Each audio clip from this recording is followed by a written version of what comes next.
அன்றைக்கி ஒரு நாள் கம்பஞ்சோறு செஞ்சது. சரி இன்றைக்கி வந்து செஞ்சிடலான்னு சொல்லிட்டு மதியமே பார்த்திங்கன்னா கம்பை நல்லா கழுவி உடச்சி ஊற வச்சுட்டு கம்பஞ்சோறுக்கு தான் வந்து ரெடி பண்ணிகிட்ருந்தேன். அப்பாவை ஹாஸ்பிட்டலில் சேர்ந்தது. இப்போ டாக்டர் வந்து எனக்கு என்ன சொன்னாங்கன்னா, அந்த மாதிரி வந்து ஒரு செர்லாக் மாதிரி பண்ணி கொடுங்க, அது வந்து நல்லா வந்து பேலன்ஸ் பண்ணும் குழந்தைங்கள, நல்லா வந்து ஹெல்த்தியாக வச்சுக்கும் அப்படின்னு சொல்லியிருந்தாங்க.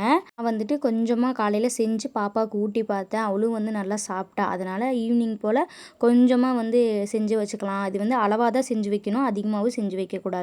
ஃபஸ்ட்டு ஒரு சின்ன டம்ளருக்கு அளவு அரிசி எடுத்துகிட்டு நல்லா பொன்னிறமாக வறுத்து எடுத்துக்கோங்க. 2 வந்து கைப்பிடி அளவு பொட்டுக்கடல கொஞ்சமாக சேர்த்திக்கோங்க. கொஞ்சமாக வந்து வறுத்த நடக்கடல சேர்த்திக்கோங்க.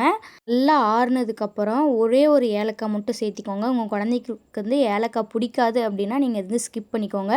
வறுத்த வந்து நிலக்கடலையை தோல் நீக்கி சேர்த்திட்டு மிக்ஸி ஜாரில் போட்டு இந்த மாதிரி நல்லா ஃபைன் பவுடராக அரைச்சி எடுத்துக்கோங்க. வந்து குவான்டிட்டி கம்மியாக தாங்க பண்ணி வைக்கணும். அப்பப்போ பண்ணி வைங்க. நல்லா எப்பவும் போல் செர்லாக் பண்ணுற மாதிரி பண்ணிவிட்டு வெல்லம் வந்து போடுங்க. ஏன்னா எனக்கு வந்து வெல்லம் தான் வந்து டாக்டர் அம்மா வந்து போட சொன்னாங்க. பேர் எப்படி பண்ணுறேன்னு சொல்லிட்டு நெக்ஸ்ட் வீடியோவில் சொல்கிறேன்.